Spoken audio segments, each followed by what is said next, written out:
South ఇండియాలోనే అతి తక్కువ ధరలకే రత్నాలందించే ఏకైక సంస్థ 6JVR. Surprise the whole country, even if Jagan may cross 151. Really Yeah, ఆ కిందోళ్ళకున్న కోపం ఉందే, పోయినసారి ఎవరు ఊహించి 151 వస్తుందని. అసలు టీడీపీ గవర్నమెంట్ వస్తుందని చెప్పారు అప్పుడు. రాజశేఖర్ రెడ్డి ఎంత కొట్టుకున్నా అన్ని కలుపుకొని అందరిని కలుపుకొని పోతేనే బొట్టి మెజారిటీ వచ్చేది. జగన్ కు 2/3 మెజారిటీ మించిపోయింది. ఊహించలే ఆ పిల్లగానికి అట్లా వస్తుంది. ఈసారి బస్సు యాత్ర చూసిన తర్వాత అంత వచ్చిన 75 కు 75 అని అన్నా, ఒకవేళ అట్లా వస్తే అప్పుడు ఎక్కడ ఉంటారు మీరు, ఏం చేస్తారు? పరిస్థితి sir that is every likelihood. ఎందుకంటే నేను కూడా ఎప్పుడు 151 సీట్లు, పోయినసారి జగన్ గెలుస్తాడా చంద్రబాబు, నేను ఎలక్షన్ రోజు అక్కడ ఉన్నా, అక్కడి నుంచి వస్తున్నా. సో వచ్చే వాళ్ళతో హోటళ్లలో కూర్చొని మాట్లాడుకుంటూ వస్తే ఎక్కువ మంది జగన్ కేసినామంటున్నారు, ఇదేంది అని. నాతో ఒక అమ్మాయిన కూడా ఉండే, జూపూడి కూడా ఉండే నాతో. ఎక్కువ మంది జగన్ కేసిన, అప్పుడు జూపూడి వాళ్ళతో ఉన్నాడు, టీడీపీలో ఎక్కువ జగన్ కేసిన అంటున్నారంటే అంటారు కానీ గెలవడు సార్ అని వాళ్ళు టీడీపీ. బహుశా ఇంకొంచెం పెరగవచ్చు, ఏంటి చంద్రబాబు నాయుడు ఇబ్బందిగా బొటాబొట్టి వరకు రావచ్చు అని. బట్ 151. సో ఇప్పుడు ఆయన క్రేజ్ ఆ పాదయాత్ర కంటే చాలా ఎక్కువ ఉంది craze. Peoples craze, response towards him, bus yatra and Siddham సభలు is expected in electoral democracy. ఇప్పుడు రోడ్ షోలు నరేంద్ర మోడీ కూడా చేస్తున్నాడు, రాహుల్ గాంధీ కూడా చేస్తున్నాడు, వీళ్ళందరూ చేసిన వాళ్ళే. కానీ అంత రోడ్ షో జనం నేను ఎక్కడ చూడలేదు, నాన్ స్టాప్ గా నడుస్తుంది. అది ఆయన మీడియా చూపెట్టుకుంటే, సాక్షి కూడా కాదు నేను చూసేది, నేను జనరల్ గా చూస్తున్నా, ఎక్కడ చూసినా ఉన్నాయి. సో కనుక ఒకవేళ మిరాకులస్ గా జగన్ ఓడిపోయినా, Jagan will be a big force in politics. Jagan రేపు ఒక నేషనల్ పార్టీలో చేరితే will be definitely a prime ministerial candidate. World ఆయన వైపు చూస్తుంది. ఇప్పుడు ఇంగ్లీష్ మీడియము, యుఎన్ఓలో చర్చ జరిగింది. హెల్త్ అండ్ ఎడ్యుకేషన్, మానవాభివృద్ధి సూచికలు అవి కదా, ఆరోగ్యం హెల్తే కదా, ఎడ్యుకేషన్ కదా. The kind of health assistance he gave during corona period is unusual. కనుక Jagan has become an unparalleled regional political leader. Tamil Nadu model కంటే మించిపోయిన మోడల్ అది. సో అది ఎటు షేప్ అవుతుంది, ఎట్లా అవుతుంది అనేది my commitment, my support to him is because of English medium and educational support structure. Amma Vodi kind of. Let us hope that Andhra people keep up.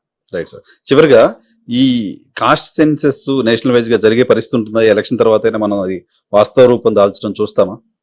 అంటే కాంగ్రెస్ నేషనల్ మేనిఫెస్టోలో ఎప్పుడు కుల సమస్యను మేనిఫెస్టోలో పెట్టలే. అసలు మేనిఫెస్టో సిస్టమ్ దేశానికి అందించిందే కాంగ్రెస్ 1952 ఎలక్షన్ నుంచి. దో అదొక్కటే డామినెంట్ పార్టీ, ఇంకా దానికి పోటీ లేని కమ్యూనిస్టులు, జనసంఘ్ ఇక్కడక్కడ ఉన్నా కూడా నిరంతరంగా ఒక మేనిఫెస్టో ఇష్యూ చేసేవారు. కానీ 1971లో ఇందిరాగాంధీ ఒక గేమ్ చేంజింగ్ మేనిఫెస్టో డిక్లేర్ చేసింది. ఏది? గరీబీ హటావో, bank nationalisation, abolition of privy purses, రాజభరణాల రద్దు. దీంతో ఆనాడు పార్టీలో ఉన్న భూస్వాములు, జమీందారులు, మన దగ్గర నీలం సంజీవరెడ్డి దగ్గర నుంచి మొదలుకుంటే బ్రహ్మానంద రెడ్డి ఒక్కడే ఆమెతో ఉన్నాడు. చాలా మంది, నిజలింగప్ప, అందరూ వెళ్ళిపోయారు. ఆమె కొత్తగా రిక్రూట్ చేసుకొని పార్టీని ఆ ఎన్నికల్లో గెలిచింది. అయితే కాస్ట్ విషయానికి వస్తే నెహ్రూ, కాకా కలేర్కర్ రిపోర్టు అమలు చేయలేదు. వాళ్ళు ఏదో లోపల చెప్పి ఆయనకే చెప్పారు ఇది అమలు చేయకూడదని, అది అయిపోయింది. ఇందిరాగాంధీకే Mandal commission report BP submit చేశాడు. ఆమె దాన్ని బీరువాలో పెట్టి పడేసేసింది. ఇది తీయకూడదు, ఇది చాలా పెద్ద కుల సమస్య లేస్తుందని. సరే, ఏదేమైనా 90లో అమలుకి వచ్చింది అది. విపి సింగ్ తన అవసరాల రీత్యా అమలు చేశాడు. ఒకే ఒక రికమెండేషన్ చేసిన, అది ఒక విప్లవాత్మక పోరాటం జరిగింది. అప్పుడు రాజీవ్ గాంధీ చాలా సీరియస్గా వ్యతిరేకించాడు. ఎందుకంటే మేమందరం ప్రో మండల్ పోరాటంలో ఉన్నోళ్ళం. కాంగ్రెస్లో ఉన్న బ్రాహ్మలు, వైశ్యులు, కాయస్థులు, ఖత్రీలు, తర్వాత ఆనాడున్న శూద్ర అప్పర్ నాన్ రిజర్వ్డ్ ఫోర్సులు అందరూ కూడా మండల్ వ్యతిరేకించారు. సో రాహుల్ గాంధీ వచ్చి పాదయాత్ర చేసి తర్వాత ఈ మొత్తం చూస్తున్నప్పుడు, అయితే యూపీఏ పీరియడ్లో ఒక చిన్న ఎక్స్పెరిమెంట్ చేశారు. 2006లో మండల్ రిపోర్టు ఎంప్లాయ్మెంట్కు కన్ఫై ఉన్న దాన్ని educational institution, central institute apply చేశారు. ప్రైవేట్ సెక్టార్లో రిజర్వేషన్ అడిగారు. అప్పుడు ప్రైవేట్ సెక్టార్ అంతా అపోజ్ చేసింది.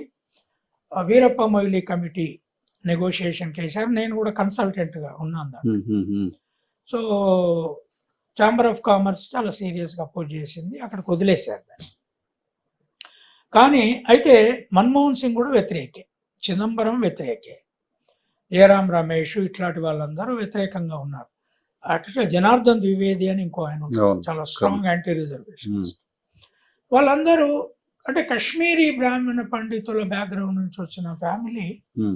ఆ బ్రాహ్మణులను అంటే కాంగ్రెస్ అగ్రకులాలు అంటే ద్విజులు, విదేశాల్లో చదువుకున్న వాళ్ళు, ముస్లిం మైనారిటీ, ల్యాండ్ లార్డ్స్, ఎలీట్ వాళ్ళు, దళితులు, ఆదివాసులతో గెలుచుకుంటూ వచ్చారు. శూద్రులు దూరం అయ్యారు మండల్ తర్వాత. రీజనల్ పార్టీలు వచ్చినాయి. ఇది శరద్ పవార్ దూరం అయ్యాడు, ములాయం సింగ్, లాలూ ప్రసాద్. ఇక్కడ ఆయన కారణాల వల్ల ఎన్టీ రామారావు రీజనల్ పార్టీ పెట్టాడు. తమిళనాడులో అప్పటికే రీజనల్ పార్టీ శూద్రులదే కదా అది. పెరియార్ దగ్గర నుంచి మొదలుకుంటే నంబూద్రి, తర్వాత అక్కడి వరకు స్టాలిన్ వరకు కూడా శూద్రులే వాళ్ళు. సో ఇప్పుడు రాహుల్ గాంధీకి అర్థమయ్యి తిరిగి శూద్రులను మళ్ళీ పార్టీలోకి తెచ్చుకోకుండా బీజేపీని ఓడించడం కష్టం. అంటే బీజేపీ ఆనాడు రిజర్వేషన్ వ్యతిరేకమే, త్రూఅవుట్ వ్యతిరేకమే, కాంగ్రెస్ వ్యతిరేకమే, బీజేపీ వ్యతిరేకం. ఎప్పటి వరకు వ్యతిరేకము? నరేంద్ర మోడీని ఒక ఎత్తుగడతో బీసీ సర్టిఫికెట్తో తెచ్చి దేశ ప్రధాని చేసినాక ఆయన కంట్రోల్ చేసుకొని కింది బీసీల ఓట్లు అంటే రీజనల్ పార్టీలకు కూడా పార్టీలతో అసంతృప్తి ఉన్న బీసీలు ఉన్నారు, రైట్? ఇప్పుడు యూపీలో స్మాల్ ఓబీసీలు ఉన్నారు, లోయర్ ఓబీసీలు. అక్కడ కుర్మలో అక్కడ పాల్స్ ఉన్నారు, వాళ్ళకేం పవర్ లేదు. అట్లాంటి వాళ్ళందరినీ దీనిలోకి లాక్కున్నాడు. సో ఎప్పుడైతే ఇంత మెజారిటీతో బీజేపీ గెలిచిందో, 2 సార్లు గెలిచిందో, శూద్రుల్ని రీజనల్ పార్టీలను కాంగ్రెస్లోకి తెచ్చుకోకుండా బీజేపీకి ఆల్టర్నేటివ్గా కాంగ్రెస్ ఎన్నికల రంగంలోకి రాదు. దానికి ఏం చేయాలి? కులగణన అనేది బీసీల డిమాండ్. అది ఒక రూలింగ్ బీసీలే కాదు, స్మాల్ బీసీల డిమాండ్ కూడా. టోటల్ క్యాస్ట్ సెన్సస్ కావాలి. ఎందుకంటే మా సంఖ్య ఎంతో మా వాటా అంతా అనేది కాన్షీరామ్ బిల్డ్ చేసిన నినాదానికి ఒక రూపం వచ్చి కూర్చుంది. సో ఇప్పుడు కాంగ్రెస్ అది మేనిఫెస్టోలో పెట్టింది ఫస్ట్ టైం అనుకుంటా. రెండవది, బీసీల పోరాటం అంతా కూడా 2 ఇష్యూల మీద జరిగింది. ఒకటి, సుప్రీంకోర్టు 50% క్యాప్ను ఎత్తేయాలంటే లెక్క తేలాలి. రెండవది, పార్లమెంట్లో బీసీ రిజర్వేషన్ కావాలి. విమెన్ రిజర్వేషన్ కావాలనేది బీసీ రిజర్వేషన్కి అడ్డంకిగా వచ్చిన సమస్య అని ములాయం సింగ్ వాళ్ళు అన్నారు. సరే, దానికి ఒక డెమోక్రాటిక్ వాల్యూ ఉంది. అయితే ఇప్పుడు ఆ రెండింటిని కాంగ్రెస్ మేనిఫెస్టో ఒప్పుకున్నారు. దాని మీద వాళ్ళు ఎంత ప్రచారం చేస్తారు? పార్టీలో ఉన్న నాయకులందరూ ప్రచారం చేయట్లేదు. దాన్ని రాహుల్ ఒక్కడే సమాజాన్ని ఎక్స్రే చేయాలి, అన్ని స్థాయిలలో ఎంత జనాభా ఉందో అంత వాటా, హయ్యర్ సెక్రటేరియట్, బడ్జెట్లో వాటా, తర్వాత ఉద్యోగాల్లో వాటా అంటున్నాడు. కానీ రీజనల్ లీడర్స్, ముఖ్యమంత్రులు కూడా సిద్ధరామయ్య బీసీ కమిషన్ ద్వారా చేయించాడు. కానీ లెక్కలు వచ్చిన తర్వాత లింగాయతులు, ఒక్క లింగాయతులు అడ్డుకున్నారు. ఈ జనాభా లెక్కలు బయటకు వస్తే మా పరిస్థితి బాగుండదని. సో జగన్మోహన్ రెడ్డి చేయించాడు. Hmm. రేపు ఆయన బయట పెట్టాలి. తెలంగాణలో అసెంబ్లీలో రెజల్యూషన్ పాస్ చేశారు. Hmm. ముందు బీసీ సెన్సస్ చేయిస్తామని అనుకున్నారు. అంటే ఏంది, రెడ్ల లెక్క తేలదు, బ్రాహ్మణుల లెక్క తేలదు, ఓన్లీ బీసీలే కదా. ఎస్సీలలో ఏ కులం ఎంతో కూడా తేలదు, కేవలం బీసీలు ఎంత ఉన్నారని లెక్క చేయించాలనుకున్నారు. బట్ అది that is not practical, that's not correct. So finally the resolution is about cost senses, కుల జనగణన అనేది పెట్టారు. ఇప్పుడు జీవో కూడా తీశారు. ఎన్నికల తర్వాత ప్రాసెస్ మొదలు కావాలి. అయితే నేను తెలంగాణ రాకముందు నుంచి కూడా చెప్తున్నా కదా నరసింహారావు గారు, ఇప్పుడు తెలంగాణ వచ్చినా కూడా ఇక్కడ పవర్ పోటీ వెలుమలు రెడ్ల మధ్యనే ఉంటుంది. బీసీలకు పవర్ కనుసూపు మేరలో లేదు. సో ఇప్పుడు కాంగ్రెస్ వచ్చిన తర్వాత రెడ్లే పరిపాలకులు. తర్వాత వాళ్ళు కొంత ఓపెన్గా కూడా ఎక్కువ చేస్తున్నారు పదవులను డిస్ట్రిబ్యూషన్లో తెలుస్తోంది. అంటే బీఆర్ఎస్ ఉన్న పీరియడ్ కంటే ఇప్పుడు బీసీలకు తక్కువ రిప్రజెంటేషన్ ఉన్నదనే ఫీలింగ్లోకి పోతున్నారు. ఇది ఏ పదవిలలో కానీ, హైకోర్టులో కానీ, ఇంకో దగ్గర కానీ ఇచ్చే ఆల్రెడీ ఇచ్చిన వాటిలలో. సో ఫ్యామిలీస్ పెద్ద ఎత్తున పోటీ పడి పవర్ షేర్ చేసుకుంటారు. అది అంతకుముందు ఒకటే ఫ్యామిలీ ఉంటే ఇప్పుడు చాలా ఫ్యామిలీలు వచ్చినాయనే చర్చ కూడా జరుగుతుంది. దాంట్లో రెడ్ల ఫ్యామిలీలు ఎక్కువ ఉంటాయి సహజంగానే. పార్టీకి ఏమో వాళ్ళు లేకపోతే గెలవలేమనే భయం ఉంది. సో కాంగ్రెస్ అది ఢిల్లీ కాంగ్రెస్ కూడా ఏమనలేని పరిస్థితి, ఎందుకంటే వాళ్ళకి 2 స్టేట్స్ ఉన్నాయి, వీళ్ళ మీద ఆధారపడ్డారు. So my feeling is Rahul Gandhi 2 పాదయాత్రలు కాస్ట్ సెన్సెస్, దానికి తోడు ఎప్పుడు కాంగ్రెస్ నేషనల్ మేనిఫెస్టోలో మనీ ట్రాన్స్ఫర్ మాట్లాడలేదు. మొదటిసారి నేషనల్ లెవెల్లో మనీ ట్రాన్స్ఫర్ చేసింది నరేంద్ర మోడీ. 6,000 రైతులకు ఇస్తున్నాడు. 3 దఫాలుగా 2,000 ప్రతి రైతు అన్న వాళ్ళకి ఇచ్చేస్తున్నాడు ఆయన. సో ఇప్పుడు రాహుల్ గాంధీ, ఖర్గే దళితుడు అధ్యక్షుడుగా ఉన్నాడు, చాలా స్ట్రాంగ్ మనిషి, బాగా మాట్లాడుతున్నాడు.